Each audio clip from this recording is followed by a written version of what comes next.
Hello everyone, welcome back to my YouTube channel Zip of Study. So today we are going to discuss most important questions with solutions of physics for JEE Mains. As you know, JEE Mains का exam फिर से आ रहा है इस Feb में, तो कुछ important questions आज हम डिस्कस करेंगे फिजिक्स के, तो मे बी वो आपको बहुत हेल्प करेंगे at the time. Question 1 is, when a ray of light enters a glass slab from air, तो आपको चार ऑप्शंस गिवन है कि उसकी वेवलेंथ, फ्रीक्वेंसी या उन चीजों के ऊपर क्या इफेक्ट पड़ेगा. तो as we know, wavelength is equals to velocity upon frequency, right. So F remains unchanged. ये हमें पता है कि चाहे जो रे ऑफ लाइट है वो अगर एयर से ग्लास स्लैब के अंदर जा रही है तो उसकी जो फ्रीक्वेंसी है वो क्या रहती है, अनचेंज्ड. ठीक है. सो ये चीज कब होगी, when velocity decreases. When velocity decreases, frequency जो है उसकी वो अनचेंज्ड रहेगी. सो उसकी वेवलेंथ भी क्या हो जाएगी, फिर डिक्रीज. बिकॉज ये आपको सामने दिख रहा है फॉर्मूला के अंदर कि जो वेलोसिटी है और जो वेवलेंथ है उन दोनों का क्या रिलेशन है, बिल्कुल डायरेक्टली प्रोपोर्शनल वाला. वेलोसिटी एंड वेवलेंथ बिल्कुल इक्वालिटी पे है, तो अगर वेलोसिटी डिक्रीज हो रही है तो वेवलेंथ भी क्या होगी, डिक्रीज होगी. ओके. सो आपका यहाँ पे देखो आंसर कौन सा आ जाएगा कि wavelength decreases. Okay. Now next question. In Young's double slit experiment, the separation between the slits is halved and the distance between the slits and the screen is doubled. जो slits में और screen में distance है वो double कर दिया और जो separation है slits के बीच में वो क्या होगी, half होगी. तो fringe width is, तो हमें बहुत सिंपल सा फ्रिंज विड्थ का फॉर्मूला यहाँ पे पता होता है. देखो यहाँ पे सोल्यूशन में गिवन है fringe width beta is equals to lambda D by small D. तो यहाँ पे अगर हम दो स्लिट्स की फ्रिंज विड्थ को कंपेयर करेंगे ना, तो देखो beta two upon beta one is equals to D two upon D one and small D one upon D two. Okay. Because lambda तो सेम रहेगा, उसका तो नहीं चेंज होएगा, तो लेकिन जो डी वन डी टू जो है वो चेंज हो जाएंगी. Okay. Small D and capital D. तो ये फॉर्मूले में लगा दिया. उसके बाद इसकी कर दी वैल्यूज सब्सटीट्यूट. हमने क्या बोला था कि जो डिस्टेंस है between the slits and screen is doubled. Okay. तो ये चीज होगी यहाँ पे सॉल्व करके 4 आ गया. इसका मतलब क्या है कि beta two is equal to 4 of beta one. तो इसका मतलब कि जो फ्रिंज विड्थ है इट विल बिकम 4 टाइम्स. देखो ये दिख रहा है आपको, फ्रिंज विड्थ क्या होगी, 4 टाइम्स होगी. ओके. तो फ्रिंज विड्थ इज, यहाँ पे कौन सी ऑप्शन है, क्वाड्रपल्ड वाली. So this D option is correct option. Next question. Which of the following sets have different dimensions? तो आपको यहाँ पे कुछ चीजें गिवन है, आपको बताना है इन चार ऑप्शंस में से कि कौन सा सेट है जिसकी जो डायमेंशंस हैं वो डिफरेंट हैं. तो एक तो देखो इसको ऐसे क्वेश्चंस को सॉल्व करने का वे, अगर तो आपको डायरेक्ट इनके ये जो फॉर्मूलाज होते हैं ये आपको डायरेक्ट याद हैं तो आप फटाफट ट्राई कर सकते हो. अदरवाइज सेकंड ऑप्शन क्या है कि आप फटाफट एक एक सेट उठाते जाओ, उसके अंदर उसकी वैल्यू सब्स्टिट्यूट करते जाओ और चेक करते जाओ. लाइक हमने यहाँ पे D option is correct answer. ठीक है. तो हम यहाँ पे अगर इसको ट्राई करते हैं, डायपोल मोमेंट पहली चीज है, तो डायपोल मोमेंट किसका, इसका फॉर्मूला क्या है, होता है charge into distance between them. Okay. तो चार्ज का हो गया आई टी, डिस्टेंस हो गया एल. फाइन. उसके बाद इलेक्ट्रिक फ्लक्स सॉल्व करते हैं. इलेक्ट्रिक फ्लक्स का फॉर्मूला होता है इलेक्ट्रिक फील्ड एंड एरिया. तो यहाँ पे इलेक्ट्रिक फील्ड की वैल्यू होगी M L T minus 3 and I negative वो भी इसके बीच में है. L square is for area. तो ओवरऑल इसको सॉल्व करके हमारे पास बन गया M L three T minus three I minus one.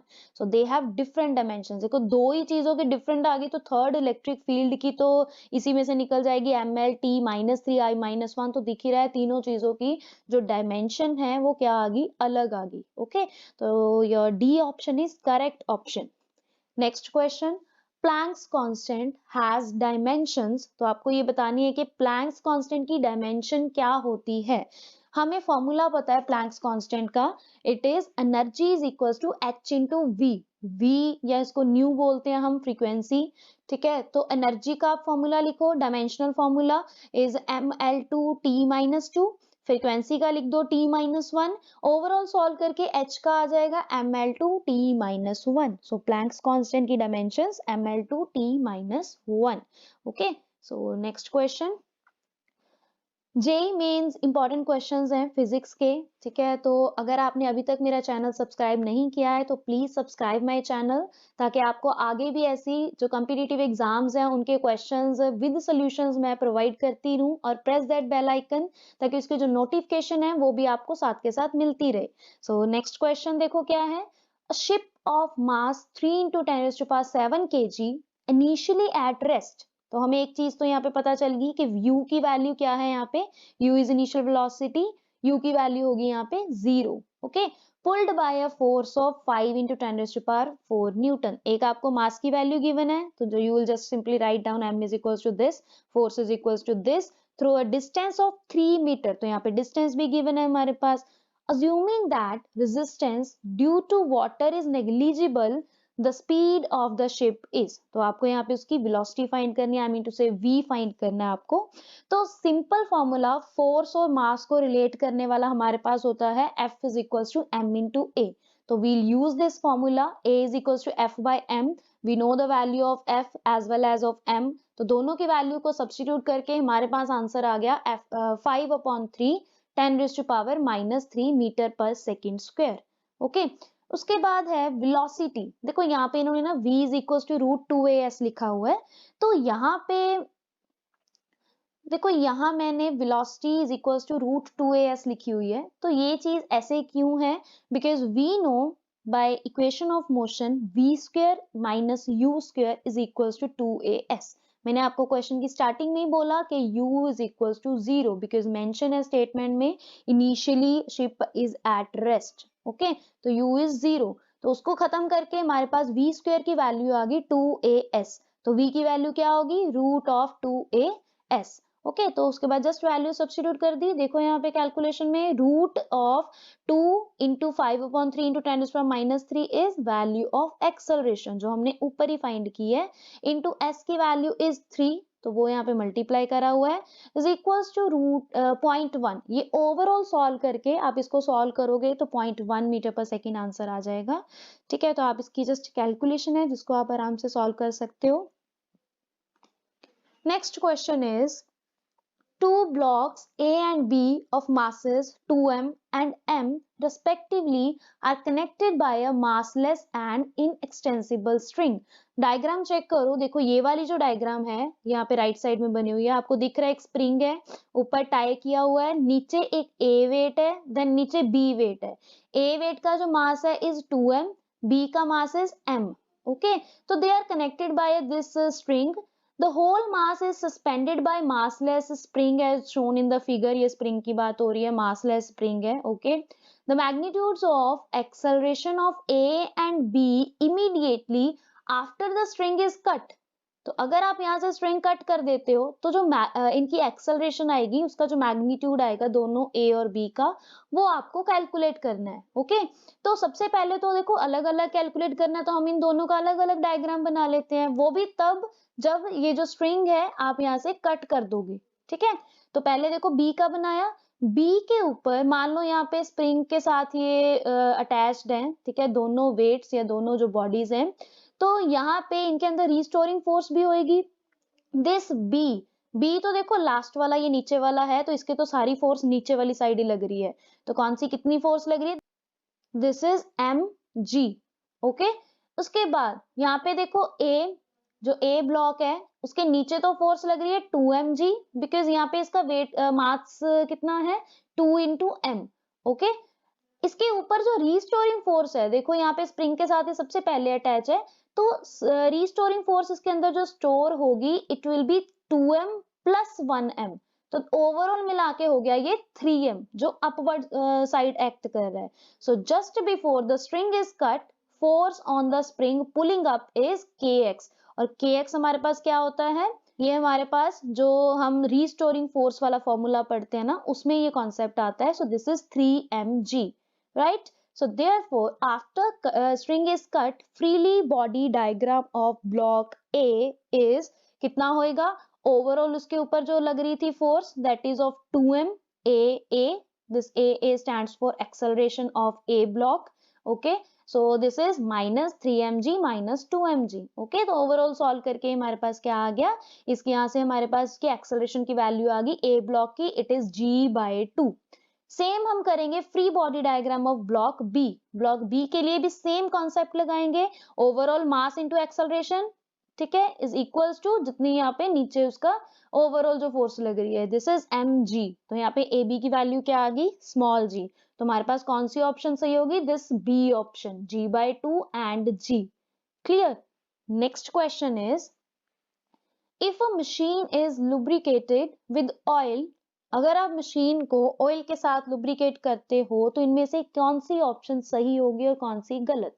It's very simple concept, देखो यहाँ पे लेफ्ट साइड सोल्यूशन है कि when a machine is lubricated with oil friction decreases. जब हम किसी भी चीज को, इवन मशीन को ऑयल के साथ जब आप लुब्रिकेट कर दोगे तो जो फ्रिक्शन है दैट अपोजेस द मोशन, जो फोर्स का मोशन होता है, तो वो जो है वो कम हो जाएगी, ठीक है। Hence the mechanical efficiency of the machine increases, जो उसकी एफिशिएंसी मतलब मशीन वो प्रॉपरली चलने लग जाएगी, ठीक है। तो इनमें से कौन सी ऑप्शन सही होगी, this B option, the mechanical efficiency of the machine increases. Fine. Next, if the radius of the earth were to shrink by 1%, अगर हम ये assume कर लें कि जो अर्थ का रेडियस है वो 1% श्रिंक हो जाता है, it's mass remaining the same, उसका जो मास है वो बिल्कुल सेम रहता है, the acceleration due to gravity on the earth surface would be. तो आपको वहां पे acceleration of due to gravity की वैल्यू बतानी है कि वो डिक्रीज होएगी, अनचेंज रहेगी या इंक्रीज हो जाएगी या कुछ भी नहीं होएगा इनमें से। तो on the surface of earth we know the formula is g is equal to gm/r²। ठीक है, ये बहुत सिंपल सा फॉर्मूला है ग्रेविटेशन चैप्टर में से। सो अगर कैपिटल आर जो है, इट मींस जो डिस्टेंस है, अगर वो डिक्रीज करते हो आप, तो इट्स वेरी सिंपल कि जो स्मॉल g मतलब जो ग्रेविटी है उसका रेडियस के साथ क्या है, इनवर्सली रिलेशन है इस फॉर्मूले के अकॉर्डिंग। तो अगर आप r की वैल्यू को डिक्रीज कर रहे हो, ठीक है, बिकॉज उन्होंने बोला है कि उसका जो रेडियस है वो श्रिंक हो रहा है, श्रिंक होने का मतलब कि कम हो रहा है, ठीक है, तो उसकी जो gravity acceleration due to gravity होगी वो क्या होगी, इंक्रीज हो जाएगी। ऑप्शन हमें यहाँ पे यही तो पूछा गया था कि acceleration due to gravity on the earth surface would be increase. तो इसका यहाँ पे कौन सा ऑप्शन सही होएगा, सी ऑप्शन सही होएगा। अगर रेडियस कम करते हो तो ग्रेविटी इंक्रीज होएगी, so answer would be increase. Okay, so अगर आपको कोई भी डाउट है, if you have any doubt, तो please type in comment section. Okay, या अगर आप चाहते हो कि आपके किसी भी पर्टिकुलर टॉपिक जिसमें आपको डाउट्स हैं मैं उसके ऊपर आपकी वीडियो बनाऊं, तो प्लीज आप वो भी कमेंट सेक्शन में टाइप कर सकते हो। I definitely make video on that concept also, and I will try my best कि मैं आपके वो सारे डाउट्स क्लियर कर सकूं। और जेई मेंस या जो भी अगर आपका कोई और कॉम्पिटिटिव एग्जाम है या आपके क्लास के अंदर कोई भी टॉपिक चल रहा है उसके अंदर कोई डाउट है, तो आप कमेंट सेक्शन में टाइप कर सकते हो। सो उसके लिए please subscribe my channel and press that bell icon, ताकि आपको उस वीडियोस की जो नोटिफिकेशंस हैं वो भी टाइम टू टाइम मिलती रहे। Thank you so much for watching this video.